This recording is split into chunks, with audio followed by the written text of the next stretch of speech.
A gente segue então agora no Euro Ranking para falar dos 5 primeiros, beleza? E o quinto lugar nessa semana aí ficou com o time do Barcelona, exatamente. O Barça acabou jogando contra o Atlético de Madrid. E o que aconteceu? Que o Atlético vinha de eliminar a Inter na Champions League. Grande vitória, grande classificação. E aí os caras pegam o Barcelona e tomam uma senhora traulitada, com direito a show do Lewandowski e com direito também à lei do ex. Joãozinho Félix foi quem abriu o placar. Yuri, conta pra gente um pouquinho de como é que foi essa linda partida, cara. Eu adorei. Primeiro de tudo, o Simeone é um senhor freguês do Barcelona. Pra vocês terem uma ideia, ele tem um total de 3 vitórias contra o Barcelona. Então, quando vocês virem que vai ter um jogo entre Atlético de Madrid e Barcelona, vocês já marcam ali vitória do Barça. Acabou. Assim, pode estar na fase que for, cara. O Atlético de Madrid chegou a vencer o Barça lá naquela temporada do título, porque tinha a lei do ex ao nosso favor, que era o Luizito Soares, que estava jogando com raiva, da vida, pistola, com Ronald Koeman. Aí a gente pôde contar com isso para conseguir vencer. Se não, cara, não vai vencer. E ainda por cima, não bastando essa freguesia bizarra, porque assim, freguesia é uma parada mística. Vocês ficam pensando que não é porque é místico, é verdadeiro. Quando o cara é freguês, irmão, esquece. Tem clube aí, cara, que às vezes tá passando pela pior fase da sua história, aí pega um time que é freguês e esse freguês tá passando pela melhor fase da sua história, mas mesmo assim ele vai ganhar, porque é místico, cara. É uma parada que transcende o futebol, transcende a realidade, vai além da tática, vai além da qualidade técnica, vai além de tudo, cara. Então, primeiro tem isso.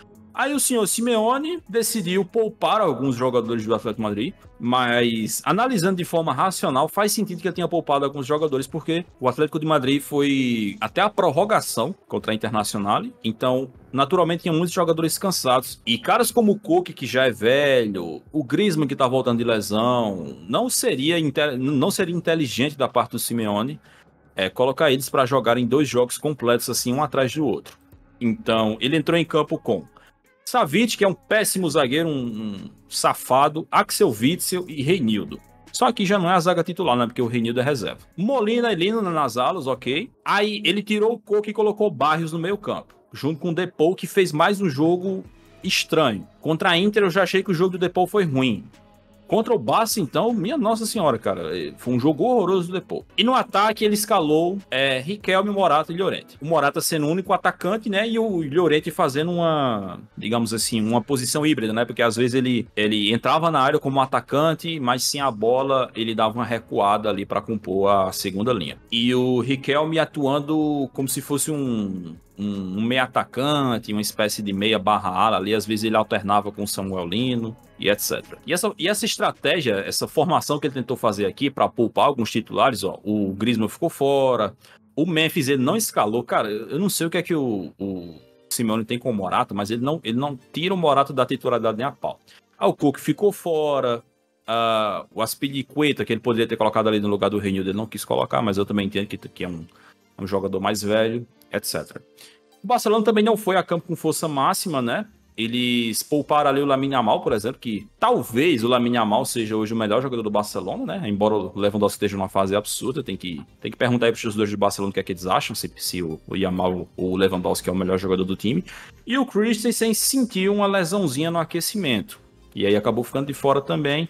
Ele entrou em campo ali com Sérgio e Roberto para fazer essa função. Eu até vou dar crédito e dizer que o Atlético de Madrid até começou bem o jogo, marcando alto o Barcelona, fazendo pressão. Teve um erro de saída de bola do Barcelona que quase sai um gol do Atlético de Madrid. Uma finalização acho que foi do Barrios, que passa bem pertinho, cara, da trave do Ter Stegen, mas acaba não entrando. Mas fora isso, pouquíssimas vezes no primeiro tempo, quase nada, o Atlético de Madrid conseguiu criar. E o Barcelona meio que naquela de tentando fazer a sua saída de bola, na maioria das vezes não tava conseguindo, né? O João Félix mesmo, cara, tipo assim, eu garanto a vocês que eu não vou fazer nenhuma análise aqui baseada em clubismo nem nada.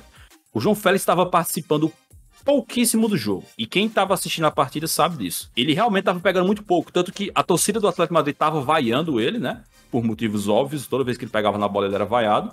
Só que essas vaias foram bem pouco ouvidas no primeiro tempo, porque o João Félix praticamente não tava pegando na bola. Só que aí, na primeira vez que o Barcelona conseguiu criar uma boa jogada ali pela área, O Lewandowski ajeitou a bola perfeitamente pro Félix e o Félix finalizou bem ali de primeira e abriu o placar. Depois que saiu esse gol do Barcelona, cara, O maluco vai falar assim? Já vai pular? Esse grande momento do futebol? Não, ele fez o gol, vou falar do próximo gol. Que isso? Comemorou ou não comemorou? Como é que foi o gol? Foi belo? O que tu sentiu quando ele fez o gol? Não, ele comemorou. Eu não senti, não. Eu senti a mesma coisa que eu sinto quando o Atlético Madrid tomou gol, cara. Eu não tenho nenhum ódio pelo João Félix, não. Eu só acho Lá vem o disclaimer.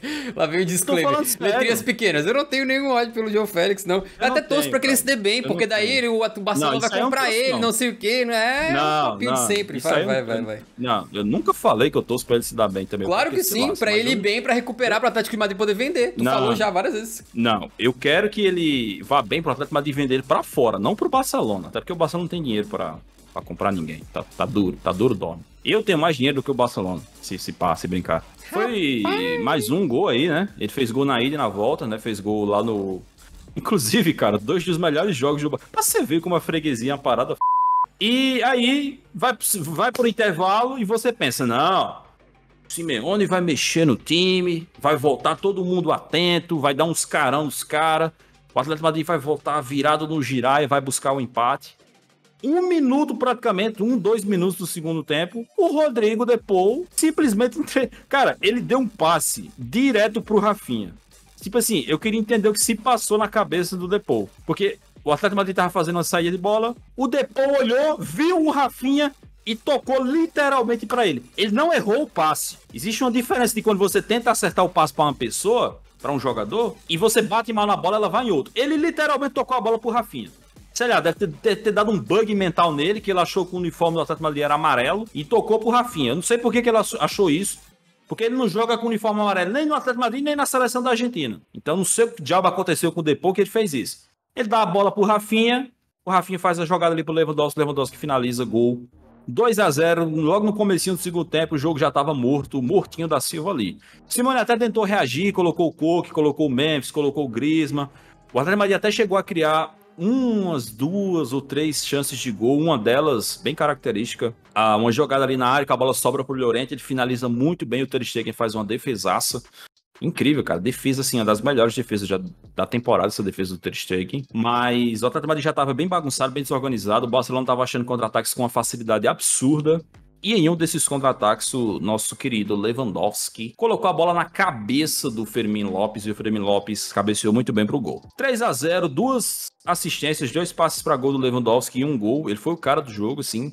Não só isso, cara, porque assim, tem outras jogadas que o Lewandowski criou. Ele poderia ter saído desse jogo com uns 3 passes para gol, sem resenha nenhuma. Então foi um jogaço do Lewandowski, talvez o melhor jogo dele na temporada. Além de a expulsão do Molina, né? A expulsão do Molina no final ali, o Vitor Roque sai na cara do gol. Ia ser o 4º gol do Barcelona se o Vitor Roque fizesse.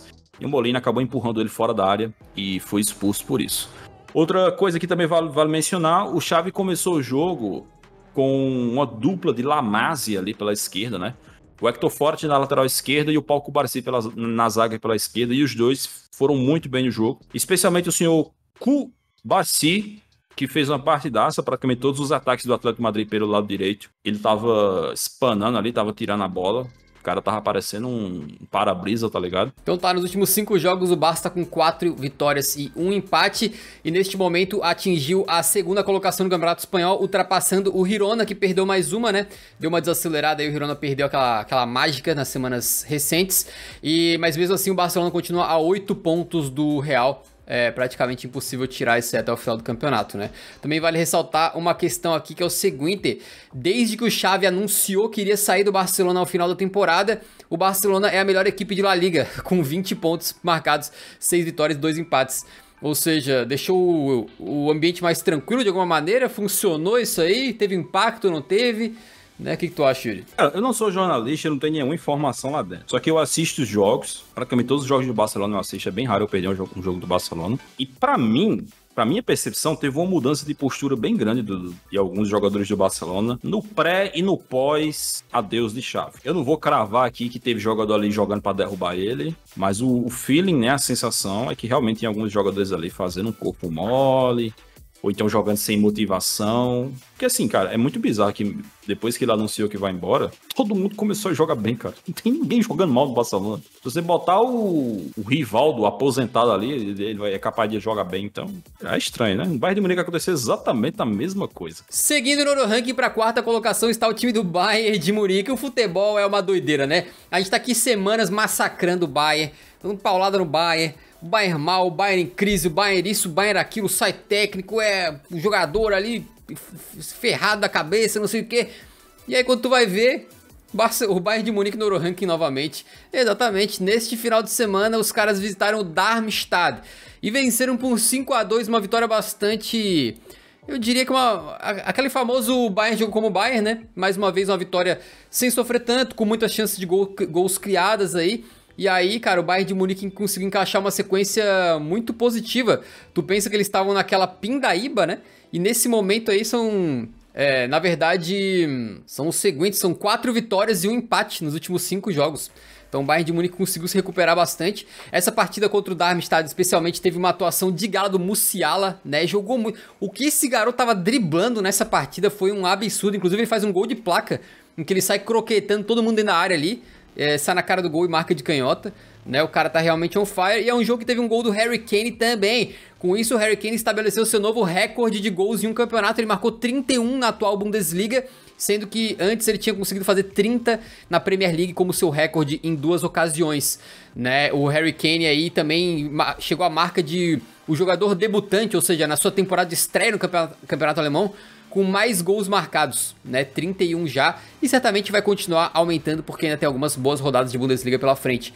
Um probleminha nessa partida foi que tanto Rafael Guerreiro quanto o Harry Kane saíram lesionados aí, tá? Enquanto o lateral esquerdo português vai perder aí a data FIFA, o nosso querido Harry Kane não se sabe exatamente ainda, pode desfalcar o Brasil contra a Inglaterra, e o lance em que ele se lesiona é muito bizarro, porque é uma bola que ele vai tentar meter pra dentro do gol, quase em cima da trave, então ele se choca com a trave, ele mete a perna dentro da rede e bate na trave, ele fica caído dentro do gol uma cara e depois é substituído. Mas me pareceu, assim, pelo que eu vi, né, que não foi nada grave no sentido de que não parece que ele torceu alguma coisa ou arrombou um músculo. Parece que foi choque mesmo, ele se chocou ali com a trave e tal. Vamos ver como é que vai ser depois o relatório médico. Mas o Bayern de Munique numa boa fase, aí classificando na Champions, goleando na Bundesliga em jogos consecutivos, voltando a jogar como Bayern, né? Até perdeu a graça. Eu tava vendo o Bayern de Munique toda semana, porque era uma novela. Pô, tu ficava, caraca, como é que vai ser o próximo episódio aqui? Os malucos vão tropeçar de novo, não vão e tal. Agora acabou a graça, agora ficou previsível novamente. Bayern de Munique voltando à boa fase. Depois também, coincidentemente, um pouquinho depois aí que o Tuchel anunciou a sua saída, né? Aparentemente isso aí pode dar uma aliviada nos ânimos dentro do clube, esse lance de anunciar a saída prematura, não sei. Mas enfim, tá aí o Bayern em boa fase, diga. Corre, Manchester City, bora anunciar a saída do Guardiola. Ultrapassaram o Arsenal e retomaram a liderança da Premier League. Assim, sem resenha. Mas realmente deu uma melhorada boa. Eu acho que um dos motivos dessa melhorada, além do Tuchel ter confirmado que vai vazar, é que ele realmente mudou o time, né? Ele deu uma mudança, especialmente no ataque. Um erro, assim, que eu apontava bastante no Bayern do Tuchel, era tirar o Miller do time. A coisa que eu sempre falo, cara, todo treinador que assume o Bayern e tira o Miller do time dá ruim. Nunca dá certo. Esse cara não joga no Bayern de Munique desde que ele era praticamente um adolescente à toa, não. É porque ele realmente é um jogador muito diferenciado. Então, o Thomas Tuchel começa ali a utilizar esse quarteto, né, com o Leroy Sané, o Thomas Müller, o Musiala e o Harry Kane, e o time começa a jogar bem melhor, e também as coisas começam a fluir muito mais. A mudança na meiuca, né, com o Pavlovic jogando direto na meiuca e o Kimmich na lateral direita, deslocado. Sim. Esse Pavlovic é muito bom jogador, ele inclusive participa muito bem do primeiro gol do Bayern de Munique contra o Darmstadt. Ele vai carregando a bola, vai trombando ali, os caras vão dando tranco nele, ele não cai, ele é um cara bem forte, apesar de ser bem jovem. E aí ele ajeita a bola ali, o Harry Kane domina e o Musiala acaba finalizando, fazendo gol. Bem tranquilo assim pro Bayern nesse momento da temporada, porque eles realmente só têm que se preparar para a partida contra o Arsenal, né? A Bundesliga já era, não tem como pegar o Bayer Leverkusen, né? Porque assim, mesmo que o Bayern tenha melhorado bastante, o Leverkusen não para de vencer, então... Não tem a menor brecha, assim, o Leverkusen nem finge que vai dar uma brecha pro Bayern de Munique. Então, realmente, assim, eles estão jogando mais leves, acho que até por isso também, né? Porque já sabem que o treinador vai embora, não tem mais chance de ser campeão no campeonato. Copa da Alemanha já estão eliminados, é só realmente aguardar agora as quartas de final da Champions contra o Arsenal. que é uma péssima notícia pro Arsenal, né? Porque se eles tivessem pegado o Bayern nas oitavas de final, teriam bem mais chance de se classificar. Mas agora que vão pegar esse Bayern aí que tá bem, né? Os jogadores estão todos com confiança. Tem o Harry Kane, que é carrasco deles, que tá numa fase espetacular. Aí as coisas ficam um pouco mais equilibradas. Show de bola. Vamos pro terceiro lugar, então, no nosso Euro Ranking, que está o time do Milan. Exatamente. É outro time que passou por uma fase bastante ruim.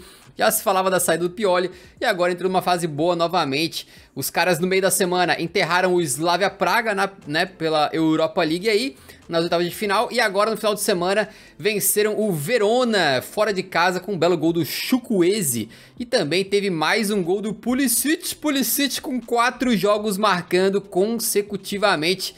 Que é a primeira vez na carreira dele, né? Nos últimos 5 jogos o Milan tá com 5 vitórias. E o Pulisic é um cara que eu jamais critiquei, sempre elogiei a contratação dele aqui, né? Falei que ele jogava muita bola. Não, mas brincadeiras à parte, até ele começou bem a temporada e a galera começou a me cobrar. Ah, e o Pulisic? E o Pulisic? Fala dele, eu falei, ó, dá uma temporada inteira. Pô, jogar 6 meses bem, até alguns bagres já jogaram algumas vezes, né? Não, dá uma temporada inteira. E, pô, o cara realmente tá bem na temporada, né? Inclusive, acho que foi um arroba de Twitter, na real, acho que não era nem um site, mas eles fizeram uma votação e elegeram lá o Pulisic como a melhor contratação da Itália na temporada. Já pensou, amigo? Já pensou? Enfim. Melhor que o Arnautovic. Mas a gente sabe que não vai demorar muito, né? Na próxima temporada ele volta a ser o Pulisic normalmente.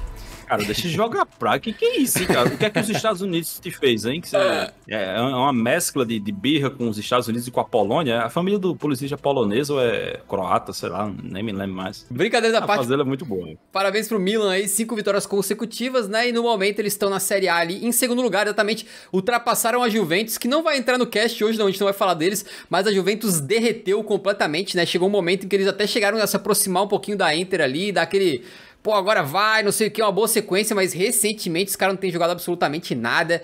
Também nesse último jogo da Juventus, aí, inclusive, Vlahovic foi expulso, pareceu que saiu xingando o Alegre, não sei o que ele falou, não fala italiano, né? Mas foi uma doideira. Mas ele é sérvio. Sim, mas se ele for gritar com o Alegre, imagina que ele vai gritar em italiano, né? Não, ele vai xingar em sério, que é pro Alegre não saber que ele xingou. Possivelmente. Também não falou sérvio. De qualquer maneira, a Inter já é a segunda colocada, mas assim como o Barcelona, não dá pra sonhar em tirar o título da Inter, porque é muita distância, né? São 14 pontos de distância aqui. É doideira. Uma temporada um pouco parecida com a do Barcelona, né? Que eles tiveram momentos ali bem ruins. Chegaram a tomar um sacode da Inter no começo da temporada ali. Já dava o parecer ali que não seria uma temporada muito empolgante. Mas agora tudo não é melhorado. E tudo não é melhorado num momento importante, porque eles garantem a vaga na Champions, né? E essa vaga não vai escapar. E estão bem preparados para as quartas de final da Europa League, em que eles vão enfrentar a Roma, né, cara? Então, o Milan ainda tem objetivos claros nessa temporada, ainda pode sair vitorioso. E um cara que eu quero destacar, que tá fazendo mais uma excepcional temporada, é o nosso lindíssimo, belo Olivier Giroud, que começou esse jogo no banco, nesse jogo do fim de semana contra o Verona, né? Entrou ali só na segunda etapa. Mas que é o jogador com mais gols produzidos pelo Milan na temporada. São 14, é 14 ou é 14, hein, professores portugueses aí no chat? 14 gols e 9 passes para gols na temporada. São 23 participações em gols de Giroud na temporada, o que é impressionante, cara, porque o Giroud tem quase 40 anos de idade, é um cara veteranaço, mas que tá sempre jogando muito bem, e que vocês aí da imprensa, vocês aí do chat, não respeitam, vivem tratando ele como se fosse um meme, né? Pra muita gente, o Giroud é um grande meme, um belo meme, um meme extremamente bonito, mas um meme. E, na verdade, ele é um dos jogadores mais interessantes aí do futebol europeu, um cara que tá sempre jogando muito, muito bem. Então, além, obviamente, de Rafael Leão, que dispensa comentários, o Theo Hernandes, que fez um gol totalmente nesse fim de semana, não sei se tu chegou a ver o gol do Theo Hernandes, mas ele sai trombando a bola, vai batendo, vai voltando pra ele, uma loucura. O Pulisic, né, que a gente já falou aqui, tá vivendo aí talvez a melhor fase da carreira. Benasser, Loftus-Cheek ali que tá funcionando muito bem ali, jogando pelo meio. Enfim, é um time que tem alguns encaixes bem interessantes ali. E que com toda certeza, cara, pode conquistar ainda algum troféu nessa temporada. Vamos lá então para a segunda colocação do Euro Ranking, que tá preenchida aí pelo time do Manchester City. Neste final de semana eles receberam o Newcastle pela Copa da Inglaterra e acabaram vencendo por 2-0. Foram 2 gols muito semelhantes. Bernardo Silva na ponta direita, ele chuta nas 2 bolas. Ela desvia na zaga do Leicester, do Newcastle, desculpa, e engana o goleirão e o City acaba vencendo desta maneira. Tu viu essa partida? O que tu acha da fase do Manchester City recentemente? Eu vi o jogo, sim. Foi um jogo bem borocochô, pra falar a verdade. Das 4 semifinais da Copa da Inglaterra, essa foi a mais borocochô. Mas o City jogou pro gasto ali, né? De Bruyne não foi pra essa partida porque ele teve uma lesãozinha, inclusive essa lesão deixou ele até de fora da data FIFA, mas acabou que o City nem precisou do De Bruyne, foi um jogo bem tranquilo mesmo, cara. O Newcastle não ofereceu nenhuma ameaça ali. O City se classifica mais uma vez pra semifinal da Copa da Inglaterra, é a 6ª semifinal seguida deles, é a primeira vez na história que um clube consegue isso lá no futebol inglês. Zero surpresa, né? O Guardiola acostumou o Manchester City a estar sempre brigando ali pelas competições, Copa da Liga, Copa da Inglaterra, Premier League, o City tá sempre lá, cara, incrível. Tá sempre nas semifinais das Copas, tá sempre brigando pela Premier League, é uma parada bizarra. E é favorito, né, vencer. A gente ainda vai ter um bloco pra falar sobre a Copa da Inglaterra aqui, mas acho que ninguém vai discordar que o City é favoritaço, pra falar a verdade, não é nem favorito, é favoritaço a vencer essa Copa da Inglaterra. E chegando no Manchester City, eu já posso falar que temos 2 clubes vivos por uma tríplice coroa, que é o Manchester City, semifinal da Copa da Inglaterra, tá em 3º lugar na Premier League, tá nas quartas de final da Champions, vai enfrentar o Real Madrid, e o PSG, que também tá na semifinal da Copa da França, é líder da Ligue 1, e tá nas quartas de final da Liga dos Campeões. Então, as únicas 2 equipes aí que ainda podem fazer uma tríplice coroa são essas, uma vez que a Inter já tá fora de 2 competições, o Real Madrid já tá fora da Copa do Rei, o Atlético Madrid tá fora da Copa do Rei, embora ainda seja o favorito a vencer a La Liga. Enfim, é isso. Se for ter uma tríplice coroa nessa temporada, vai ser um desses 2 clubes. Embora o Leverkusen possa fazer uma tríplice coroa, mas é com a Europa League, né? Não é a mesma coisa. É aquela tríplice coroa assim, tipo em 2019, quando o Flamengo ganhou Campeonato Carioca, Brasileiro e Libertadores. Aí todo mundo chamou tríplice coroa. Beleza, errado, não tá errado. Mas é aquela tríplice coroa tríplice coroa, né? Com Carioca. Tá, Manchester City com 4 vitórias e 1 empate nos últimos 5 jogos. E o líder do Euroranking, pra surpresa de 0 pessoas pela 1000ª semana consecutiva, é o time do Bayer Leverkusen. Exatamente, os caras mais uma vez tiveram uma semana completamente absurda no meio da temporada, no meio da semana. Eles estavam jogando a Europa League e tomando de 2-0 do Karabag até os minutos 71. Aí você fala, meu Deus, o Leverkusen vai perder, finalmente. Que bizarro, vão perder justamente pro Karabag. Não, eles não perdem. Como já tinha acontecido no jogo de ida, né, que eles conseguiram empate no último segundo praticamente pra não perder do Karabag. Agora na volta, eles simplesmente fazem o gol do 2-1 aos 72 minutos e depois nos acréscimos do segundo tempo, o Patrick Schick faz 2 e bota o Leverkusen nas quartas de final. Bem foi ele que fez o empate lá, viu? Lá no Azerbaijão. Foi, né? É o homem. É, e aí eles evitaram mais uma derrota no finalzinho e chegando no final de semana também não teve muita dificuldade, venceram aí o nosso querido time do Freiburg por 3-2. Uma bela partida aí do Wirtz mais uma vez, né? E com isso, a sequência invicta do time do Xabi Alonso continua aí. Já são 38 jogos em todas as competições sem perder. Rapaziada, não percam o tamanho disso aqui. Isso aqui é muito grande, tá? A gente tá no meio de março, os caras não perderam ainda. Vamos ver o que vai acontecer até o final da temporada. Nos últimos 5 jogos do Leverkusen, é esse empate com o Karabag lá no jogo de ida da Europa League e depois 4 vitórias. Os caras estão muitíssimo bem, obrigado. Vamos ver, né, Yuri, até quando é que vai isso aí, mas assim, é até difícil, toda semana eu venho aqui, jogo pra tu falar alguma coisa e a gente sempre fala as mesmas coisas. Porque toda semana os caras estão no topo do ranking. Mas conta pra gente, cara, o Leverkusen é incapaz de perder, nem se eles quisessem. Não, sobre o ranking, eles assumiram a liderança agora, que a Inter... é verdade. Mas eles estão sempre em segundo, né? Porque a Inter tava com 13 vitórias seguidas, cara. Então eles passaram... assim, vários e vários programas aí na liderança, com o Bayer Leverkusen ali na cola. Aí a Inter agora teve uma derrota e um empate na semana, acabou ficando de fora e o Leverkusen assumiu. Assim, nenhuma novidade, absolutamente nada diferente de acontecer. A gente não pode nem dizer que o que eles fizeram contra o Karabag é novidade, porque já teve outras vezes nessa temporada que eles também foram buscar resultado ali nos acréscimos, foram buscar o empate ou vitória nos acréscimos. Então, assim, um time que parece que toda vez que as coisas estão dando errado, uma coisa que realmente me chama a atenção é como os jogadores são controlados, cara. Especialmente o Florian Wirtz, que é um jogador muito jovem, mas que, se você reparar, cara, quando o Bayer Leverkusen tá nessa situação de precisar buscar um gol, buscar uma jogada, A bola passa muito mais pelo pé dele do que dos outros jogadores, e ele sempre muito calmo, sempre escolhendo a melhor decisão, com bons passes, com bons chutes. Então, acho que a força mental do Bayer Leverkusen é uma parada que também merece ser bem elogiado, cara, porque acho que a forma que essa equipe se prepara psicologicamente para as partidas também é muito incrível, né? É uma parada realmente, um trabalho muito bem feito em todas as instâncias, fisicamente, porque eles não cansam, eles jogam os 90 minutos inteiro em cima ali do adversário, com muita força.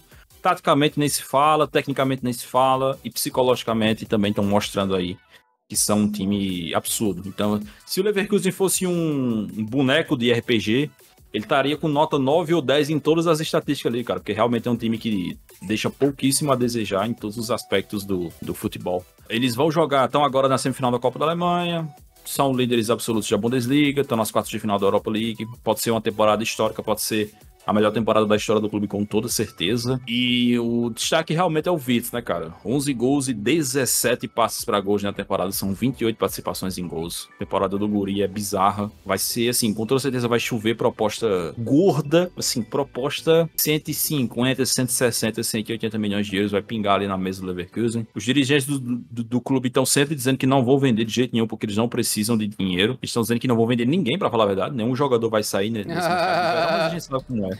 A gente sabe como é o futebol, porque apesar de não ter multa na Alemanha, né, então não dá pra você chegar lá e pagar a multa, mas às vezes o jogador também começa a forçar a barra, começa a pedir pra ser negociado, começa a faltar treino, aí às vezes o clube vai lá e tem que ceder. Enfim, é uma temporada bizarra e... Sempre lembrando... expectativa agora pra eles serem campeões invictos, né? Sempre lembrando que o Wirtz vem de uma lesão de ligamento cruzado no joelho, tá? Quase um ano parado aí e voltou assim. Voltou assim.